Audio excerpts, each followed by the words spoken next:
सम्राट चौधरी बिहार के मुख्यमंत्री बन जाते हैं और उसके बाद जो है वो विजय सिन्हा से एक सवाल पूछा जाता है कि आप तो प्रस्तावक बने, अब देख लीजिए सम्राट चौधरी जो है वो मुख्यमंत्री बन गए। और इस बात को लेकर जो विजय सिन्हा का बयान आया वहीं से विवाद शुरू हो गया कि क्या भाजपा में एकदम से एकमत नहीं है, क्या भाजपा ने मजबूरी में सम्राट चौधरी को जो है वो बर्दाश्त किया। और भाई साहब, भाजपा के सामने ऐसी कौन सी मजबूरी आ गई कि सम्राट चौधरी को बर्दाश्त करना पड़ा। इन तमाम मुद्दों के ऊपर विस्तार पूर्वक चर्चा करेंगे, उस बयान की भी बात करेंगे जिस बयान की वजह से विजय सिन्हा और तमाम भाजपाइयों की चर्चा जो है एक बार फिर से शुरू हो गई है।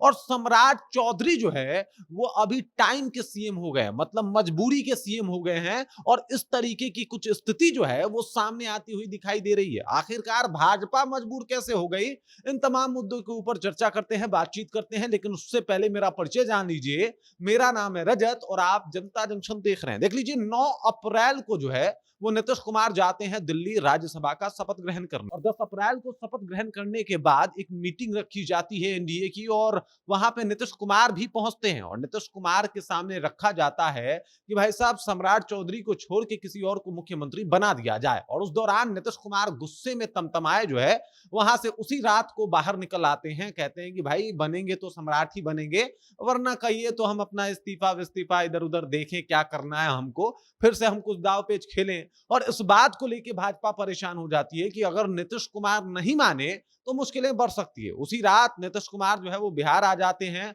और अभी सिचुएशन देख लीजिए कि आज वक्त था कि मोदी जी भी आएंगे, अमित शाह भी आएंगे, लेकिन अफसोस ना मोदी जी आते हैं ना अमित शाह आते हैं। मोदी जी का एक पोस्ट आता है, उसमें सम्राट चौधरी का जिक्र तो है, लेकिन सम्राट चौधरी का कहीं फोटो दिखाई नहीं देता। और ये सारी बातें बता रही है कि भाई साहब, जो ऊपर राजनीति करने वाले हैं, जो भाजपा के लोग हैं, जो संघ के लोग भाजपा में बैठे हुए हैं, वो लोग एकदम से सम्राट चौधरी को पसंद नहीं आ रहे। अब देख लीजिए विजय सिन्हा का बयान क्या है जिसको लेके ये तमाम बातें सामने आ रही है। तो विजय सिन्हा ने बयान देते हुए कहा कि वर्षों बरस तक जमीन पर मेहनत किए, पसीना बहाए, लहू बहाए, बलिदान दिए, आज कमल खिलाने का अवसर आया। भाजपा का सिपाही होने के नाते अपने कमांडर के आदेश के अनुसार गठबंधन की राजनीति को लेकर चलने के लिए हमने सम्राट चौधरी का प्रस्ताव दिया। इन्होंने कहा कि भाई अपने कमांडर के आदेश, जो इनका ऊपर कोई जो भी भाजपा का नेता है उन्होंने आदेश दिया और उस आदेश को फॉलो किया है, ना कि इनके प्रस्तावक बने वो अपने स्वेच्छा से, बल्कि विजय सिन्हा को ये काम करना पड़ा क्योंकि ऊपर से इनको ऑर्डर आया था कि भाई आपको ये कर देना है, आप ये काम कर दीजिएगा। और इसी बात को लेके जो है कहीं ना कहीं नपा तुला बयान कुछ इसी तरीके से भाजपा नेताओं का रहा। और भाजपा नेताओं का इसलिए भी रहा क्योंकि अगर मान लीजिए कि कोई सालों साल तक भाजपा में अपनी लॉयल्टी सिद्ध करता है, चाहे वो नित्यानंद राय की बात कर ली जाए, चाहे वो बात कर लिया जाए आप देख लीजिए विजय सिन्हा की, चाहे बात कर लिया जाए गिरिराज सिंह की, ये तमाम लोग जो है वो लगातार बिहार में बहुत बेहतर काम करते हुए दिखाई देते हैं। और भाजपा का जो है कह सकते हैं आप कि दरी बिछाने से लेके झंडा उठाने तक का सफर, और वहां से ये लोग आगे बढ़ने का सफर तय करते हैं। और अचानक से 2018 में एक व्यक्ति भाजपा ज्वाइन करता है और उसको मुख्यमंत्री बना दिया जाता है, तो ये बात तो सबको अखरेगा ही। और ये बात जो है विजय सिन्हा के बयानों में भी अखरता हुआ दिखाई दिया। और उसी के बाद जो है वो बवाल शुरू हो गया कि भाई ये बात कहीं सच तो नहीं, मतलब मोदी जी पहुंचे नहीं, अमित शाह को भी नहीं भेजा गया। वो अमित शाह जो कि इससे पहले तमाम तरीके की कोशिश करते हुए दिखाई दे रहे थे, बिहार में कुछ भी हो रहा था तो फौरन अमित शाह जो है वो पहुंच जा रहे थे।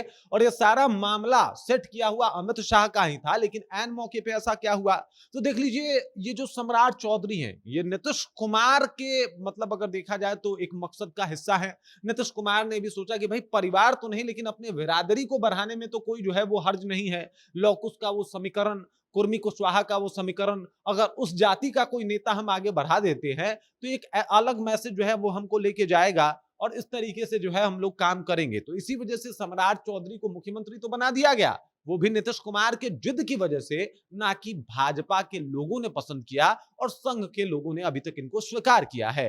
हालांकि भाजपा जो है वो बड़ा ही अलग तरीके से काम करती है, बाकी पार्टियों से भिन्न उसका प्रोसेस थिंक है, और बाकी पार्टियों से अलग तरीके से उसका काम करने का, मुख्यमंत्री चुनने का जो है वो तरीका है। सबने देखा कि चाहे वो राजस्थान हो या फिर अगर बात कर लिया जाए तो मध्य प्रदेश, वहां पे जब मुख्यमंत्री चुना गया भाजपा के द्वारा तो किसी को पता नहीं था कि कौन मुख्यमंत्री बनेगा और अचानक से मुख्यमंत्री के नाम का अनाउंस होता है।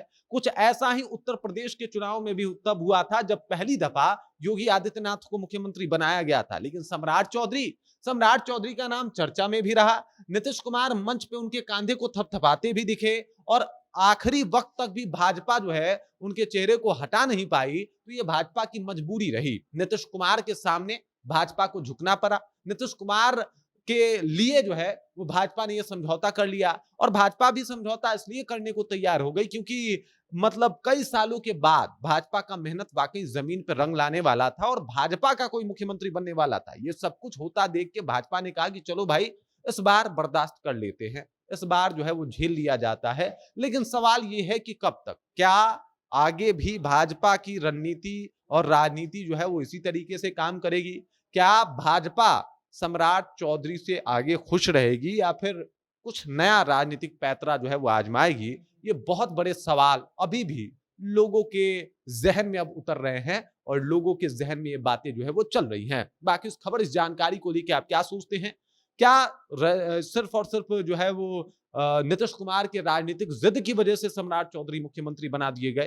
क्या भाजपा के बड़े नेताओं को, शीर्ष नेताओं को ये बात पसंद नहीं थी? आप कमेंट करके अपना विचार जो हम तक पहुंचा सकते हैं, बता सकते हैं। बाकी आप देख रहे हैं जनता जंक्शन और मेरा नाम रजत है।